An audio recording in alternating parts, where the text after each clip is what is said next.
Irmãos, nesse momento, vamos ao Senhor mais uma vez em oração. Nós oramos ao Senhor pela igreja, pela sua igreja, pelo seu povo, por nós. Nós iremos fazer isso nesse momento. Vamos orar ao Senhor, vamos colocar nossas vidas diante dEle, vamos rogar ao Senhor por nós, para que Ele nos abençoe, para que Ele nos dê fé, para que Ele fortaleça a nossa esperança, a nossa fé em Cristo Jesus, nas lutas, nas batalhas, nas tempestades dessa vida. Vamos orar ao Senhor. Senhor, nós oramos porque nós estamos reunidos aqui como o Teu povo, o povo que foi salvo pelo Senhor, o povo que foi encontrado pelo Senhor, foi resgatado pelo Senhor, foi purificado pelo sangue de Cristo. E por isso nós estamos aqui para louvar e engrandecer o Senhor, para ouvir o que o Senhor tem a nos dizer, para ouvir as Tuas instruções, os Teus ensinamentos. E também, Senhor Deus, para colocar as nossas vidas diante de Ti. Para rogar, Senhor Deus, pela Tua igreja, para rogar pelas nossas almas, rogando, Senhor Deus, que o Senhor renove a nossa fé em Cristo, que as lutas, que as tempestades dessa vida, Senhor Deus, não sejam capazes de destruir a nossa fé, que nós estejamos firmes no Senhor no dia bom, mas também no dia mau, e que nós possamos crer no Deus Criador, no Deus Redentor, no Deus que salva o seu povo e que guia o seu povo. Que o Senhor Deus nessa noite fortaleça a nossa fé, que o Senhor fortaleça a Tua igreja, que o Senhor Deus nos ensine que sim, nós enfrentamos tempestades na vida, mas que em todas elas nós estamos com Cristo, ou melhor, Cristo está conosco. E por essa fé e por essa confiança em Cristo que está conosco, nós podemos enfrentar as tempestades que se levantam contra nós. Nos ajuda, Senhor Deus, a crer no Redentor Jesus Cristo, aquele que tem poder sobre os mares, sobre os céus, sobre a terra, aquele que é o Todo-Poderoso, o Redentor, o Salvador. Essa é a nossa oração, em nome de Cristo Jesus. Amém. Amém. Irmãos, vamos abrir a palavra de Deus nessa noite mais uma vez. Desta vez nós iremos abrir no Evangelho de Marcos. Evangelho de Marcos, capítulo 4.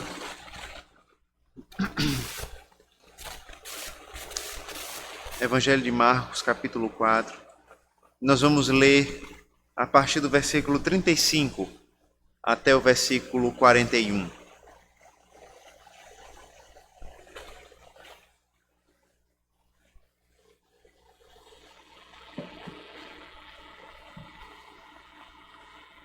Evangelho de Marcos, capítulo 4. Nós faremos a leitura a partir do versículo 35 desse capítulo e leremos até o fim do capítulo, até o versículo 41.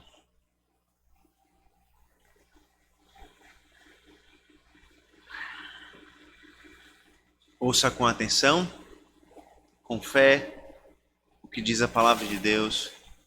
Ela nos diz assim: Naquele dia, sendo já tarde, Jesus disse aos discípulos: Vamos passar para a outra margem. E eles, despedindo a multidão, o levaram assim como estava, no barco. E outros barcos o seguiam. Ora, levantou-se grande temporal de vento, e as ondas se arremessavam contra o barco, de modo que o mesmo já estava se enchendo de água. E Jesus estava na popa, dormindo sobre o travesseiro. Os discípulos acordaram e lhe disseram: Mestre, o Senhor não se importa que pereçamos? E ele, despertando, repreendeu o vento e disse ao mar: Acalme-se, fique quieto. O vento se aquietou e tudo ficou bem calmo. Então Jesus lhes perguntou: Por que vocês são tão medrosos? Como é que ainda não têm fé? E eles, possuídos de grande temor, diziam uns aos outros: Quem é este que até o vento e o mar lhe obedecem? Amém. Vamos mais uma vez ao Senhor em oração. nesta oportunidade, pedindo a sua graça para compreendermos a palavra que nós acabamos de ler. Oremos ao Senhor. Senhor, nós acabamos de ler a tua palavra e rogamos que o teu Santo Espírito, o perfeito pregador da palavra, pregue aos nossos corações e fale conosco nessa noite e nos revele a Jesus Cristo, o Senhor dos mares, o Senhor de todo o universo. Essa é a nossa oração, em nome do Senhor Jesus Cristo. Amém. Amém. Irmãos, quando nós ouvimos notícias a respeito de furacões, de tornados e assim por diante, algo que não é muito comum no Brasil, mas nós ouvimos notícias através dos meios de comunicação a respeito desses fenômenos que acontecem em outros locais do mundo, nós sempre vemos números muito exatos, como a velocidade dos ventos, o nível do furacão dentro de uma escala padrão e assim por diante. E a grande pergunta que talvez a gente não se faça em alguns momentos é: como é que as pessoas descobrem esses dados? Como é que eles sabem a velocidade do vento? Como é que eles sabem a escala de um furacão, por exemplo? Para onde ele está se dirigindo? O grau de periculosidade e assim por diante. É interessante que no último grande furacão que aconteceu na costa dos Estados Unidos, lá em Orlando, ficou muito popular aquilo que é conhecido como caçadores de furacões. E é interessante, irmãos, que esses caçadores nada mais são do que um grupo de homens, de mulheres, de cientistas que dentro de um avião eles entram no meio da tempestade, no meio do furacão, e dentro do furacão eles então passam a medir a velocidade dos ventos, a potência do furacão e assim por diante. E você pode imaginar o que é entrar com um avião no meio de uma grande tempestade, no meio de um furacão terrível, como são muitos dos que acontecem aqui na Terra. E a verdade, irmãos, é que estar no meio de um furacão não é nada, pelo menos nada tranquilo, nada sossegado. Pelo contrário, estar no meio do furacão desperta o nosso medo, desperta a nossa ansiedade. E por mais que você esteja num avião que é preparado para isso, eu tenho certeza que aqueles homens e aquelas mulheres certamente não estão plenamente sossegados, mas estão ali atentos, preocupados com qualquer sinal de perigo que possa acontecer. Essa é a nossa atitude quando nós estamos no meio de uma grande tempestade. Porque as tempestades provocam medo, os furacões provocam medo em nós. É só você conversar com algum pescador, com algum marinheiro que já esteve no mar, com alguém que já passou por uma grande tempestade, por grandes ventanias em alto mar, e você vai descobrir rapidamente como isso é terrivelmente amedrontador. Interessante que na igreja onde nós congregávamos, eu conversei com um irmão que foi diácono da igreja e ele trabalhava no navio muitos anos da sua vida. E era aqueles embarcados que passavam 6 meses, 1 ano em alto mar, longe da família. E é interessante que, conversando com ele uma vez sobre o tamanho dos navios e como eles eram impressionantes, ele disse, veja, um navio daquele tamanho, no meio de um mar violento, não passa absolutamente de nada. É pequeno demais diante de uma grande tempestade. Quer você esteja no avião, quer você esteja no navio, quer você esteja num pequeno barco, como estavam os discípulos, tempestades são capazes de colocar medo em qualquer um de nós. Nós estamos aqui diante de uma grande tempestade, os discípulos estavam no meio delas, no pequeno barco, e nós veremos então como Jesus Cristo lida com as tempestades, como os discípulos lidam com a tempestade, e como tudo isso é capaz de nos ensinar tremendamente. Veja que o Evangelho de Marcos nós já vimos isso, o Evangelho da ação, onde nós vemos relatos muito corridos a respeito dos milagres de Jesus, a respeito do poder de Jesus Cristo. E é impressionante, irmãos, perceber que todos esses milagres têm um propósito fundamental em todo o Evangelho. Não só mostrar o que Jesus Cristo pode fazer, mas principalmente revelar quem é o Senhor Jesus Cristo. Os milagres não são apenas uma forma de mostrar que Jesus Cristo é poderoso, mas de revelar a sua identidade, de revelar quem Ele é, sem que sejam necessários palavras, mas apenas as suas ações tornam claros o seu poder, a sua graça e a sua identidade. E o propósito de Marcos, irmãos, claramente desde o princípio do seu evangelho, revelar que Jesus Cristo é o Cristo, o Filho de Deus, Um tema que é desenvolvido em todo o Evangelho e especialmente aqui, no relato desse milagre, quando Jesus Cristo acalma uma grande e terrível tempestade. É diante, irmãos, desse propósito de revelar Jesus Cristo, é diante desse propósito de nos levar e de nos conduzir à fé em Jesus Cristo como Filho de Deus, como o Cristo, que nós somos chamados nessa noite a meditar a respeito da fé em meio à tempestade.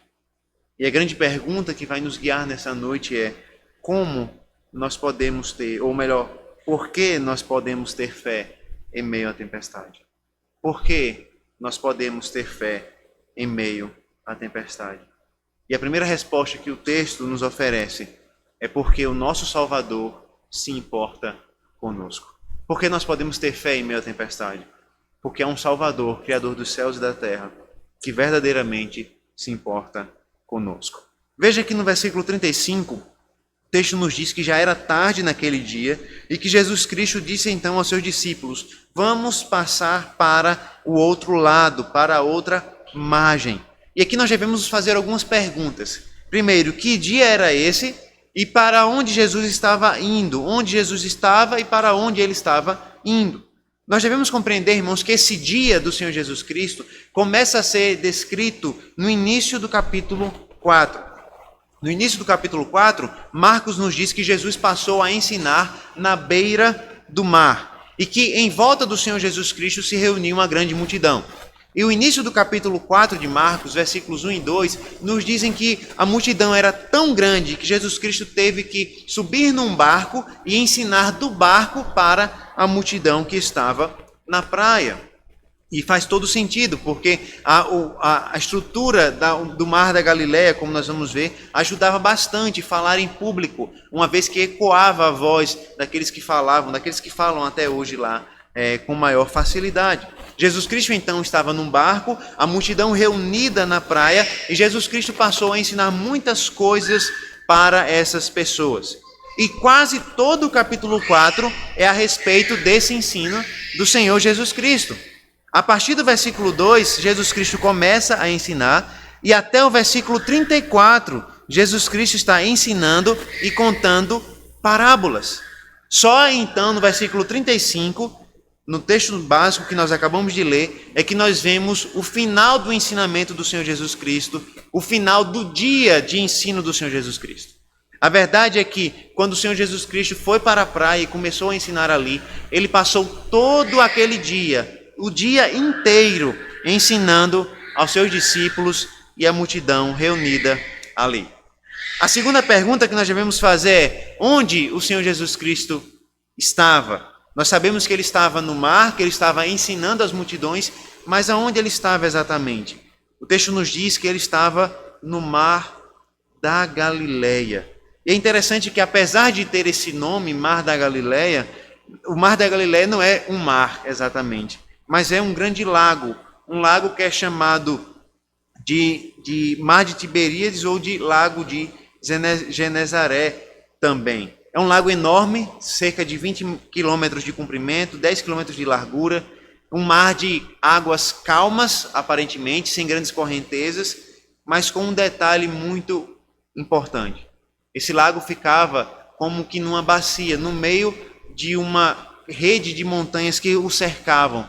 E qual era a grande questão dessa rede de montanhas? É que o mar da Galileia, aquele lago, era um lago calmo, de águas calmas, mas desciam ventos frios das regiões montanhosas que cercavam esse lago, e conforme esses ventos desciam por essas montanhas, eles iam encontrando o ar quente, e então cada vez mais ganhando força e ímpeto, e quando chegavam no mar, esses ventos eram capazes de criar grandes tempestades. Ou seja, o mar estava calmo, o lago estava calmo, e de uma hora para outra, uma tempestade começava. Às vezes não havia nuvem nenhuma, não havia nenhum sinal de que uma tempestade estava por vir, e de uma hora para outra os ventos começavam e o mar da Galileia começava a se agitar. Veja que o texto está nos dizendo que Jesus queria ir para o outro lado. Jesus queria ir para aquilo que é chamado de região dos Gadarenos. Vai ser nesse outro lado, na região de Gadara, que Jesus Cristo vai expulsar os demônios de um homem endemoniado, uma história muito conhecida, onde Jesus Cristo manda os demônios, ou permite que os demônios se tomem conta de porcos e eles caem então no precipício. Jesus Cristo está indo na direção dessa terra, mas ele precisa atravessar o mar para isso. Ele precisa atravessar o lago de Genezaré. E o texto nos diz então no versículo 36 que ele se despediu da multidão, depois de passar todo o dia ensinando esse povo, e então os discípulos o colocaram no barco e Jesus Cristo saiu no seu barco, e o texto nos diz que outros barcos o seguiam. Ou seja, aparentemente, boa parte da multidão não havia se cansado de ouvir Jesus Cristo. Boa parte da multidão não havia se encontrado satisfação no final do ensino do Senhor Jesus Cristo. Eles queriam continuar ouvindo Jesus, eles queriam continuar seguindo Jesus. Eles pegaram outros barcos e começaram a seguir Jesus no lago. As multidões queriam ouvir mais de Cristo. E agora eles entram no mar para seguir Jesus e ouvir o Senhor Jesus. Só que no versículo 37, então, nós temos uma grande mudança no cenário. Até o versículo 36, as coisas estão correndo na mais simples normalidade. Jesus Cristo ensinou a multidão, Jesus Cristo decidiu que era a hora de partir, ele partiu no seu barco, muitos seguiram ele, o mar estava tranquilo, tudo calmo, até que no versículo 37, o texto nos diz que se levantou um grande temporal de vento. Este lago, como nós falamos, tinha essa capacidade de uma hora para outra formar tempestades impressionantes. E é interessante notar que o adjetivo que é utilizado no texto original para descrever essa tempestade é um adjetivo que a gente utiliza no português, acabou utilizando, que é o adjetivo mega. Em outras palavras, é como se o autor estivesse dizendo que uma mega tempestade de vento se formou ali. Uma grande tempestade, uma terrível tempestade, uma mega tempestade aconteceu ali. E o texto nos diz que ondas se jogavam, se arremessavam contra o barco em que o Senhor Jesus Cristo estava. E elas se arremessavam com tanta força, com tanta potência, que o barco já estava se enchendo de água. Por mais que os discípulos tentassem conter a inundação, por mais que os discípulos tentassem impedir que as águas entrassem no barco e afundassem o barco, isso era impossível, porque as ondas se arremessavam com grande força na embarcação e era impossível controlar a força das águas, de maneira que o barco cada vez mais estava próximo de naufragar. E aqueles que já estudaram navegação ou algo nesse sentido sabe que há um princípio muito claro sobre navegação, é que água pesa e pesa muito. Eu me lembro de um professor que nós tínhamos que dizia exatamente isso. Um professor de navegação, ele dizia que a água pesa e a coisa que você menos quer num barco é água, porque a água pesa muito e ela afunda o barco muito rápido. E era o que estava acontecendo aqui. A água pesa muito e estava cada vez mais próximo o naufrágio daquele pequeno barco onde estava Jesus e os discípulos. O texto nos diz que o barco já estava se inundando. E a grande pergunta que você pode fazer aqui nesse texto todo é: onde está Jesus no meio dessa grande tempestade? Versículo 38 responde: não a resposta que nós esperamos, mas com a resposta que nós precisamos. Veja o versículo 38, que nos diz que Jesus estava na popa do barco, no fundo do barco, dormindo sobre o travesseiro. Veja que diante dessa grande tempestade, dessa mega tempestade, diante do barco se afundando nas águas, Jesus Cristo estava dormindo tranquilamente sobre o seu travesseiro, na popa do barco. E aqui, irmãos, nós certamente podemos lembrar que Jesus Cristo passou o dia inteiro ensinando. Jesus Cristo estava muito cansado, certamente. Ele passou o dia ensinando, estava cansado, estava exausto. Mas mesmo assim, mesmo ele estando cansado, mesmo ele estando com sono, mesmo ele estando sobrecarregado pelo fardo do ensino durante todo o dia, ainda assim é difícil para nós compreender como ele conseguia dormir naquelas circunstâncias tão difíceis. Mas é exatamente isso que o texto está nos dizendo. Jesus está plenamente dormindo no meio de uma tempestade. E é nesse momento, então, que os discípulos resolvem acordá-lo. E os discípulos, então, acordaram Jesus e lhe disseram: Mestre, o Senhor não se importa que pereçamos? Essa pergunta, irmãos, nós não sabemos, mas ela parece ter um tom um pouco irônico, não é? Porque o barco já estava afundando, a tempestade já era terrível, os discípulos então encontram Jesus dormindo e eles perguntam: o Senhor não se importa que a gente já esteja a ponto de perecer? O Senhor não se importa que nós já estejamos a ponto de afundar? O fato de estar tendo uma grande tempestade e Jesus está dormindo tranquilamente incomoda os discípulos e põe em dúvida até mesmo o cuidado de Cristo pelos seus discípulos amados. E é assim com a gente, não é? Nós muitas vezes ficamos angustiados quando alguém está calmo diante de nós. Talvez você já tenha passado por essa situação. Você está muito nervoso, está muito preocupado, você está ansioso por alguma coisa na sua vida, por alguma tribulação, por alguma circunstância, e você tem alguém que está muito calmo do seu lado. E que diz para você ter calma, que diz para você sossegar. E isso parece que dá mais raiva ainda. Isso parece que dá mais ira ainda. E aí que você fica mais nervoso e com raiva, porque essa pessoa é muito calma. E muitas vezes nós aplicamos esse princípio para Deus, não é? Muitas vezes nós estamos preocupados com as nossas vidas, com circunstâncias da vida.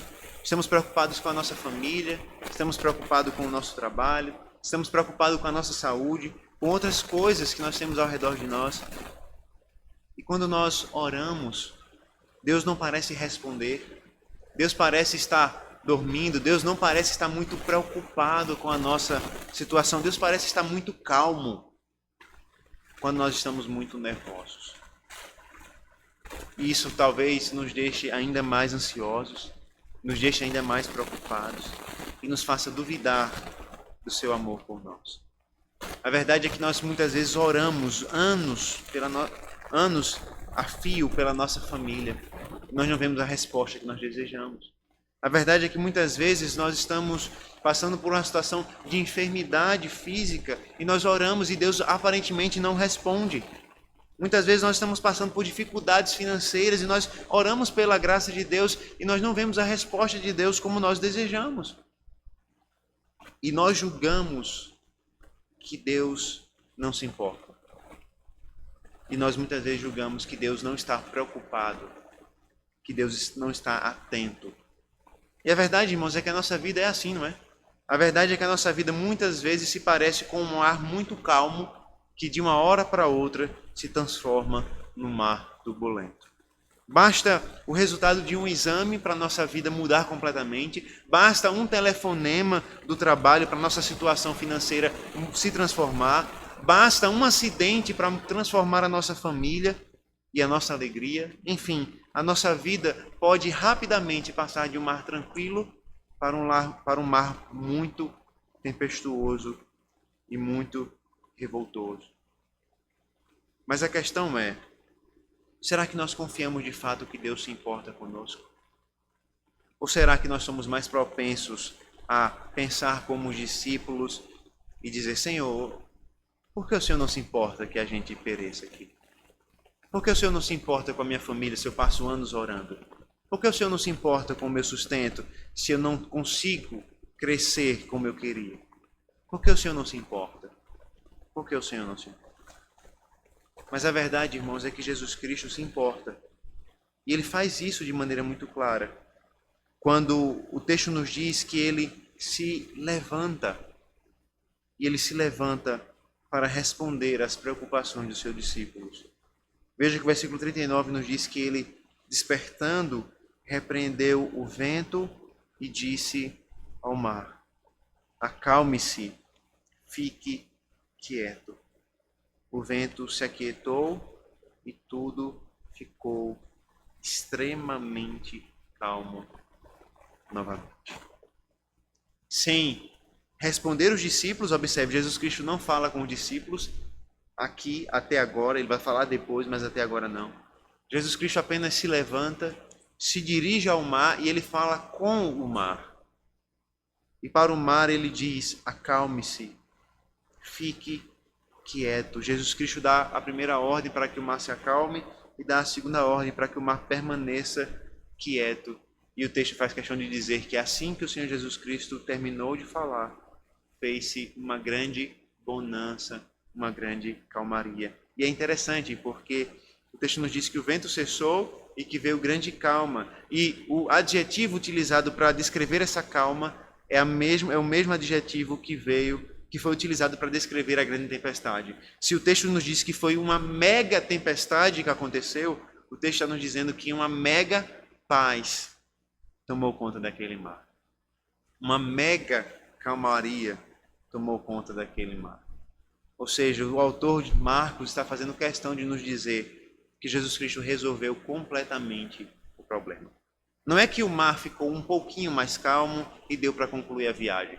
Não é que o mar simplesmente baixou o seu nível suficiente para que o barco não afundasse. Não. O texto nos diz que toda aquela tempestade passou. Todos aqueles ventos cessaram. Todo aquele mar revoltoso se calou. E é interessante perceber, então, os paralelos entre o início turbulento e a paz causada por Cristo. Uma grande tempestade dá lugar a uma grande paz.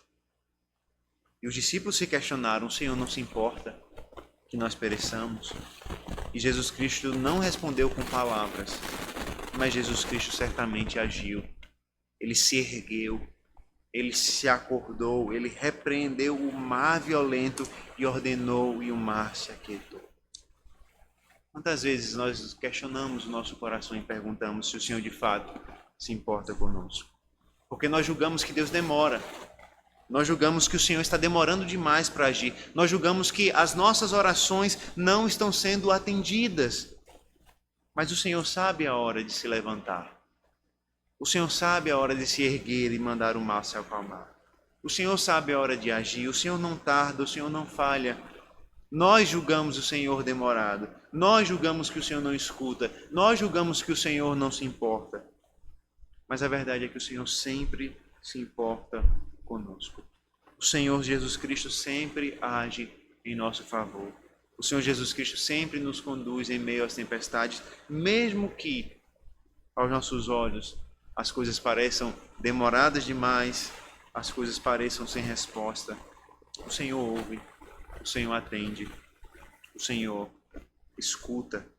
Nós podemos, irmãos, ter fé em meio às tempestades, porque o Senhor se importa verdadeiramente conosco. Mas eu creio que o Senhor Jesus Cristo também nos diz que nós podemos ter fé em meio à tempestade, porque o nosso Salvador, o nosso Senhor Jesus Cristo, nos ensinou isso. Veja que o versículo 40 mostra qual é a resposta de Jesus Cristo para os seus discípulos. Jesus Cristo já se levantou, já repreendeu a tempestade, mas agora ele vai falar com os discípulos. Veja o versículo 40. Jesus lhes perguntou: por que vocês são tão medrosos? Como é que ainda não têm fé? Como vocês ainda não têm fé? Veja, irmãos, que a pergunta do Senhor Jesus Cristo é provocativa. Jesus Cristo está dizendo: por que vocês são medrosos? Por que vocês são covardes assim? E é interessante que Jesus Cristo responde à pergunta dos discípulos com outra pergunta. Os discípulos questionam: Senhor, você não se importa que a gente pereça? Jesus Cristo responde: por que vocês são tão medrosos? Por que vocês são tão covardes assim? E a verdade, irmãos, é que muitas vezes nós precisamos ouvir a resposta do Senhor. E a resposta do Senhor muitas vezes é uma resposta dura. Muitas vezes Jesus Cristo não vai responder: sim, meu filho, eu me importo com você. Muitas vezes Jesus Cristo vai dizer: por que você é tão covarde assim? Por que você é tão medroso assim? Por que você não confia em mim? Por que você não tem fé em mim? E a verdade é que Jesus Cristo diz: por que vocês ainda não têm fé em mim? E é interessante, irmãos, olhar mais um pouco para a falta de fé aqui dos discípulos. Porque quando nós olhamos para o que aconteceu aqui, nós observamos que a falta de fé dos discípulos não é completa, não é total, pelo contrário.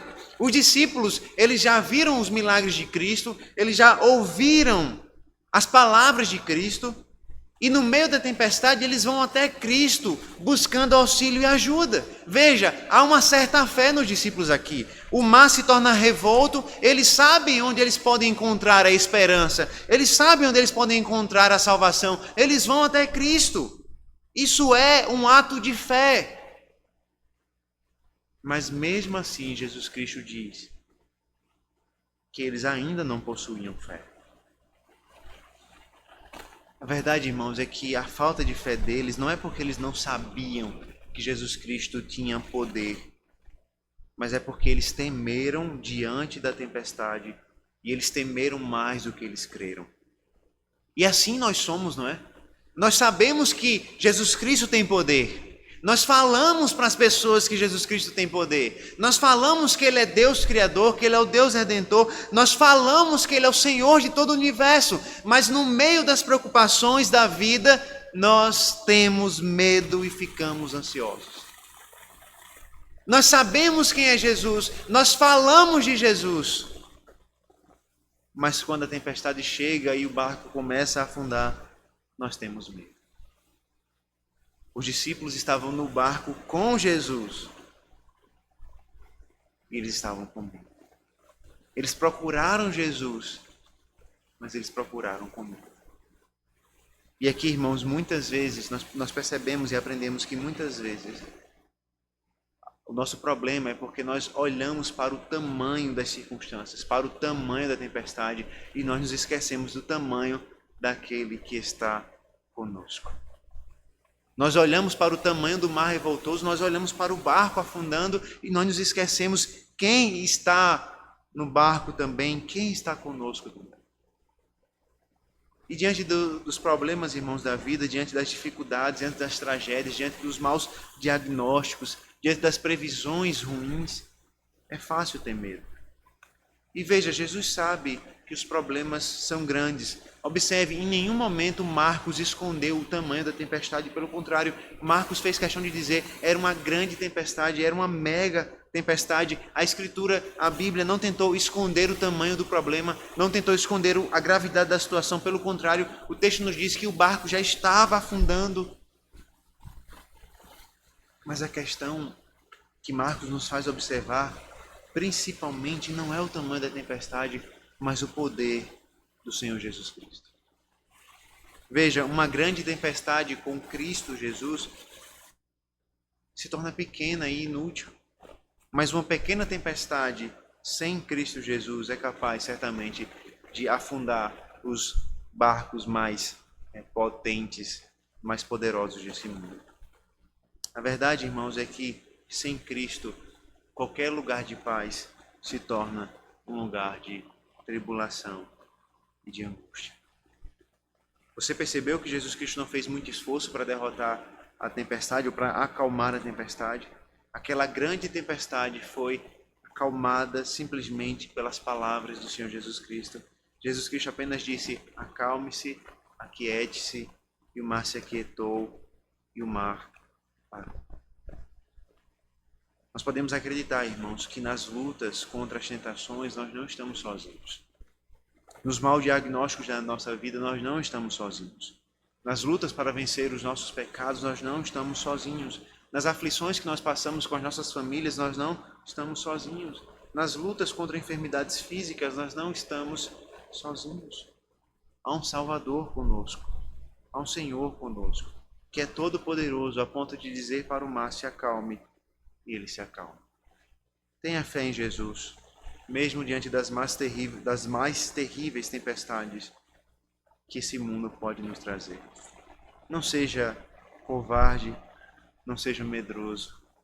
Confie no Senhor. Descanse no Senhor. Espere no Senhor. Porque esse Deus Todo-Poderoso é muito maior do que qualquer tempestade que nós possamos enfrentar. É maior do que qualquer tempestade que nós podemos encontrar nesse mundo. Nós podemos confiar no nosso Salvador, porque Ele nos ensinou. Ele nos disse, não sejam covardes, ele nos ensinou a crer nele. Em terceiro ainda, o versículo 41 vai nos ensinar que nós podemos ter fé em meio à tempestade, porque o nosso Salvador é o Todo-Poderoso. Veja que o versículo 41 nos mostra as consequências do que havia acabado de acontecer no coração dos discípulos. E eles, os discípulos, possuídos de grande temor, diziam uns aos outros: quem é este que até o vento e o mar lhe obedecem? Veja que o texto nos diz que os discípulos foram possuídos de grande temor. E esse não é o temor bom que as Escrituras nos ensinam, né? No livro de Provérbios e em outros livros da Escritura, quando nos diz que o temor do Senhor é o princípio da sabedoria. Aqui a ideia é do medo mesmo. Os discípulos ficaram com medo, atemorizados diante do que haviam acabado de presenciar. E é interessante que Marcos mais uma vez faz o jogo com aquele adjetivo que nós já vimos aqui. Era uma mega tempestade, veio uma mega paz, e o texto nos diz que os discípulos tiveram um mega medo. Eles tiveram um grande medo, um medo terrível diante do que eles viram. E diante desse medo que eles tiveram, diante desse mega medo que eles tiveram, o texto nos diz que eles faziam uma pergunta: quem é este que o vento e o mar lhe obedecem? Que até o vento e o mar lhe obedecem. E aqui, irmãos, as características que são dadas a Jesus Cristo aqui nessa pergunta não são as características que nós damos a um homem comum. Um homem que acalma o vento e o mar, nós não conhecemos, a não ser o Senhor Jesus Cristo. E a razão disso é muito clara, porque o próprio livro dos Salmos vai testificar que é o Senhor, o Deus Criador de todas as coisas, que tem o domínio sobre os mares. Se você abrir a sua Bíblia no Salmo 89, e eu peço que você faça isso, Salmo de número 89, e ler os versículos 8 e 9, você vai observar quem é o Senhor que tem domínio sobre as águas. Salmo de número 89, versículos 8 e 9, assim diz a palavra de Deus. Ó Senhor dos exércitos, quem é poderoso como tu és, Senhor? Com a tua fidelidade ao redor de ti, dominas a fúria do mar. Quando as suas ondas se levantam, tu as acalmas. Esse é o Deus Criador que acalma o mar. Veja o Salmo 93. Salmo 93, versículo 4. Observe como o Senhor é aquele que domina sobre as águas do mar. Salmo 93, versículo 4, diz assim a palavra do Senhor: mas o Senhor nas alturas é mais poderoso do que o bramido das grandes águas, do que as poderosas ondas do mar.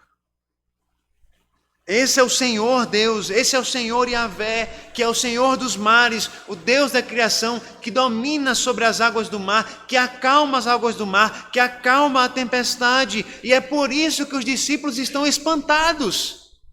Porque os discípulos certamente sabiam que o Deus verdadeiro, o Criador de todas as coisas, era capaz de acalmar as águas do mar. Mas o que talvez os discípulos não tivessem ainda compreendido plenamente é que aquele Deus havia se feito homem e estava ali no barco com eles. E eles estavam então conhecendo pessoalmente, fisicamente, o Deus que acalma as ondas do mar, o Deus que é Senhor das águas do mar. Irmão, nós devemos lembrar de um detalhe muito interessante. Os judeus não eram e não se tornaram um povo marítimo.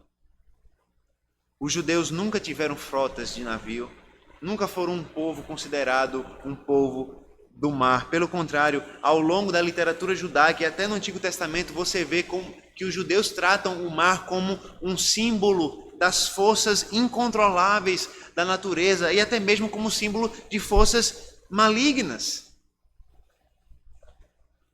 Os judeus eles pescavam ali nos mares pequenos, como o mar da Galileia, mas eles não iam para o alto mar. Eles tinham medo do mar. O texto nos diz então que aqueles homens pescadores que nunca conheceram o alto mar, que nunca viram ninguém acalmar o mar daquela forma, estão amedrontados, porque eles viram alguém que dominava sobre as poderosas forças dos mares. E o que nós estamos vendo, irmãos, é justamente aquele princípio que nós falamos no início. Marcos está revelando quem Jesus Cristo é por meio das suas ações. O Deus que criou todas as coisas pelo poder da sua palavra, que disse haja luz e houve luz. O Deus que, segundo o autor aos Hebreus, sustenta todas as coisas que foram criadas pelo poder da sua palavra, é o mesmo Deus que estava naquele barco pela sua palavra, controlando o poder dos mares e dizendo: acalme-se, fique quieto. Esse é o nosso Redentor. Esse é o Redentor daqueles discípulos, o perfeito Deus homem, o homem que estava cansado de todo o seu dia de ensino e que estava dormindo na polpa. Mas também o mesmo homem que fica de pé diante do mar e manda o mar se acalmar e o mar se acalma. O Deus verdadeiro, Criador de todas as coisas, o Senhor do universo, estava naquele barco e os discípulos estavam vendo o próprio Deus, homem.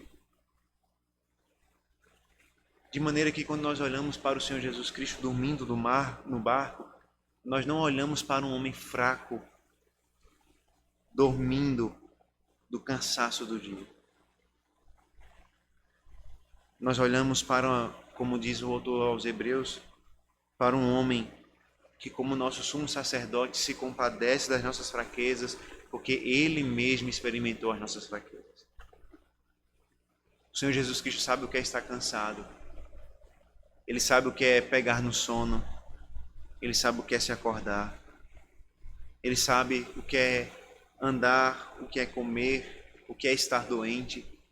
Ele experimentou todas essas fraquezas em si. E Ele pode se compadecer de nós e das nossas fraquezas. Ao mesmo tempo, Ele é o Deus Todo-Poderoso que é capaz de falar para o mar e o mar se acalmar. Esse é o Redentor dos eleitos de Deus.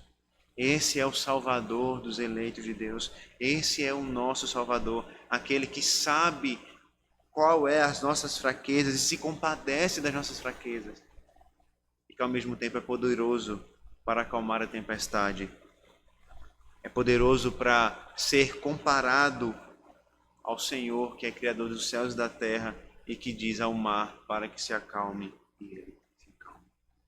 A pergunta que os discípulos fazem é uma pergunta propícia: quem é este que até o vento e o mar lhe obedecem? Este é o Senhor Jesus Cristo. Este é o Deus verdadeiro.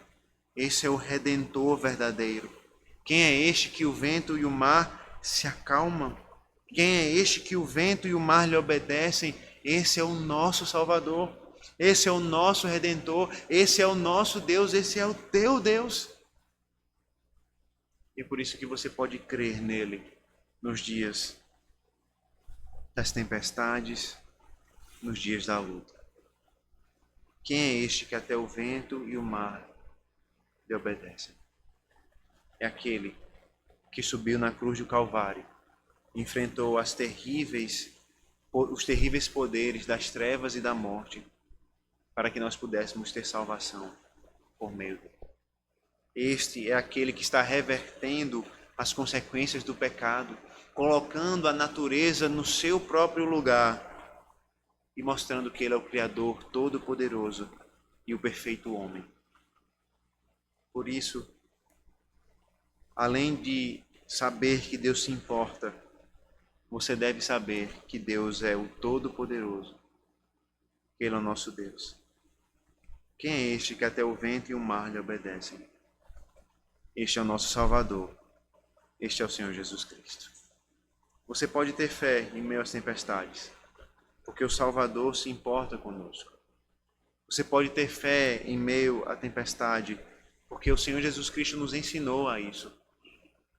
Ele nos ensinou a não sermos covardes e medrosos, mas crermos no Senhor. E você pode ter fé em meio à tempestade também, porque Ele é o Deus homem, todo-poderoso, o Cristo, o Redentor, aquele que até o vento e o mar lhe obedecem. As tempestades são grandes, provocam medo, são assustadoras, como nós vimos, quer estejamos no avião, no navio ou num pequeno barco, elas assustam. Mas nós podemos crer no Senhor Jesus. Nós podemos crer no nosso Redentor, porque o nosso Redentor é o Deus Todo-Poderoso, aquele que até o vento e o mar lhe obedecem. Vamos orar a esse Redentor, a esse Salvador? Senhor, nós louvamos o Teu nome, porque verdadeiramente nós podemos crer que o Senhor se importa conosco. Apesar das nossas ansiedades e temores questionarem o Teu amor por nós, nós podemos crer no Senhor. O Senhor nos ama, o Senhor está conosco, o Senhor dirige as nossas vidas e nós louvamos o Teu nome por isso. Nós podemos ter fé, Senhor Deus, também porque o Senhor nos ensinou a crer, o Senhor nos ensinou a não duvidar. Nós podemos ter fé, Senhor Deus, porque Tu és aquele que até o vento e o mar obedecem. Nos ajuda, Senhor Deus, a crer em Ti. Nos ajuda a viver pela fé em Ti. Nos ajuda, Senhor, no meio das tempestades, a confiar no Senhor, crer no Senhor. Nos ajuda a entregar as nossas almas a Ti, as nossas famílias, os nossos trabalhos, as nossas preocupações, as nossas ansiedades, a nossa saúde ao Senhor, crendo que o Senhor se importa conosco e cuidará de nós, fazendo o bem, glorificando o Teu nome. Nos dá fé para crer em Ti, mesmo quando as circunstâncias parecem contrárias e o mar nos dá medo. Nos dá fé para crer em Ti, Senhor Deus. Mesmo quando não parece haver solução. Nos dá fé para crer no nosso Redentor Jesus Cristo e depositar nele toda a nossa esperança. E nessa esperança, então, perseverar até o fim. Essa é a nossa oração, Pai. Em nome do Senhor Jesus Cristo. Amém.